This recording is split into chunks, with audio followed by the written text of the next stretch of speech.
funded flexible spending account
own pocket than for the insurance company to dictate how they spend it.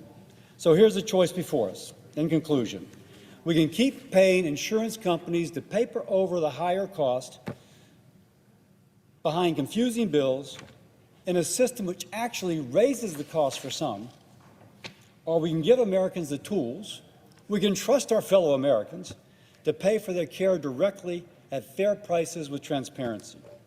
If you will, it puts patients first, not insurers.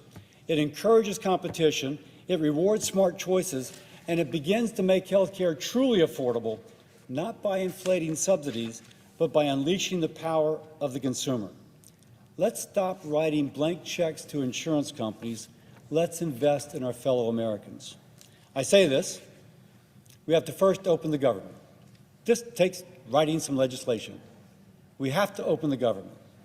But we have to be willing to take a risk to solve a problem and not be afraid to do something different. I have seen in our chamber right now a hunkering down. We've not been able to solve it, so we're not going to try anything different. We're just going to wear the other side down until they wave the white flag. Now is the time to be creative. I'm a rock rib Republican, but I will say what I just offered is not a Republican solution. It is not a Democratic solution. It is an American solution. Let's open the government. Let's work together. Let's fix health care by giving the American more power, not the insurance company. Thank you. Senator A question? from Washington. Without objection. Thank you. Will my colleague yield for a question? Absolutely. Thank you. I noticed in your proposal, you're talking about something that you would hope to affect January of next year. Is that correct? That is the goal, to have this ready for next year. What is the senator from Louisiana's interpretation of how the market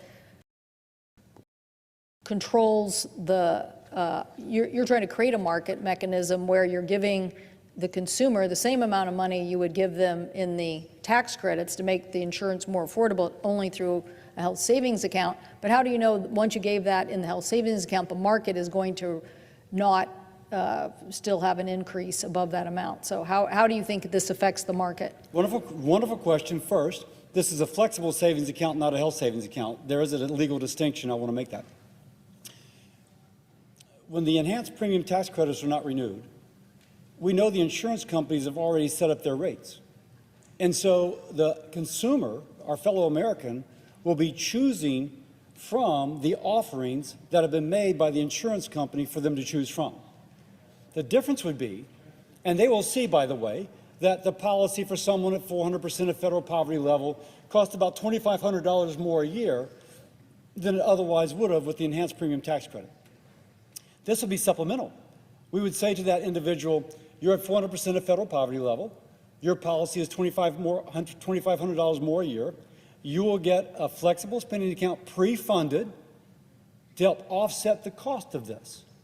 Now, if it's my family, I would say, I got $2,500. Maybe instead of going for a silver plan, I'll go for a bronze plan, because now I can offset the higher deductible with my flexible savings account.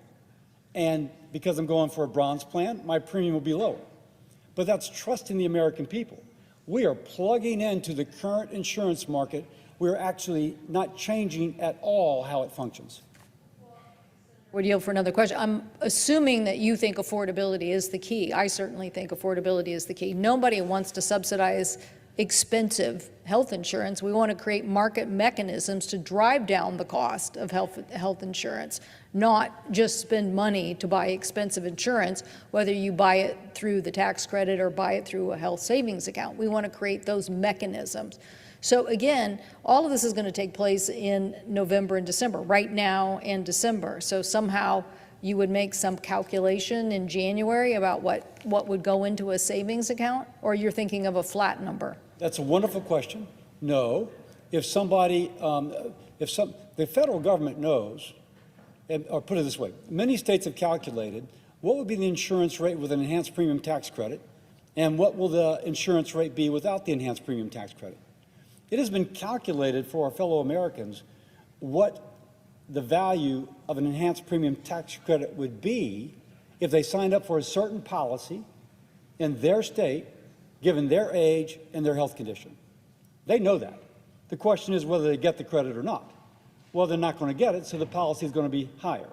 And this, under the plan, if we can agree to it, they would then get the FSA in an amount equivalent to that which they did not receive as a payment to the insurance company. Instead, it would be a payment to the flexible savings account they would have, and that they would then use it for these services. If the senator would continue to yield, the issue is that, you know, so much of this is already set up, and I think you're trying to be creative in a way to, instead of the Alexander Murray cost revenue sharing, I think you're trying to figure out something that would get people the same amount of money to make them whole over the next year or two. Is that correct? That is correct.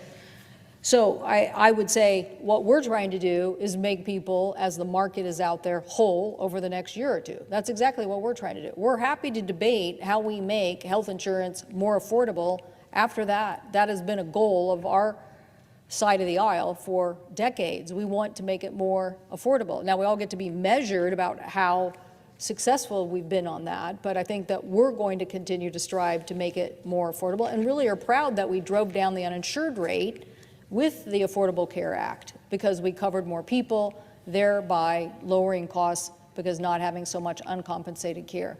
So I'm glad to see somebody saying, let's talk and let's put a proposal out there. Happy to continue to have a dialogue about any idea that helps us move forward. But the issue is that so many Americans are in this moment right now making these decisions, and how you affect that for the next 2 years is the biggest question. And you and I know, if we said, okay, we're huddling tomorrow, or the finance committee is huddling tomorrow, then everybody would be up here trying to convince us not to do various things. So the question is, how can we protect the marketplace for the next year or two in the simplest way, and then get about us going back to business, talking to each other, trying to work out what are the best creative ideas for lowering health insurance costs. I don't know why we haven't done a PBM bill. I mean, my colleague Senator Grassley and I have a bill. I think you have a proposal. Other people have a proposal. We're letting PBMs get away with so much in the expense of prescription drugs. I don't know why we don't spend all our time driving down the cost of health insurance. So I'm happy to work creatively on ways to protect the market over the next 2 years so that we can finally get to some creative discussions. So I thank the senator. Thank you for the questions, and let me just respond very quickly. I think the beauty of what I'm proposing is it fits in very nicely with the insurance markets as they currently are. It doesn't require anything to change between now and January the 1st. It is too late to change those plans and those rates. It is just too late. This does not require those rates to change. This would be something which could benefit our fellow Americans next year and could be implemented by then. Yes, the bureaucracy is going to have to work hard. President Trump can get them to work hard. You mentioned several other reforms. I am in total agreement. We should be working, again, Democrats, Republicans, that's what we need to do to get something done, in order to come together for a set of proposals that will lower health care costs. And both as a member of the committee, we both serve on Senate Finance, as well as the chairman of the Help Committee, it is my intent to do that. We've got to do that. But this can work this year for Americans who are going to be on the exchanges, and that's my hope. With that, I yield. Thank you. Under the previous order, the Senate stands adjourned until 12 tomorrow, Saturday.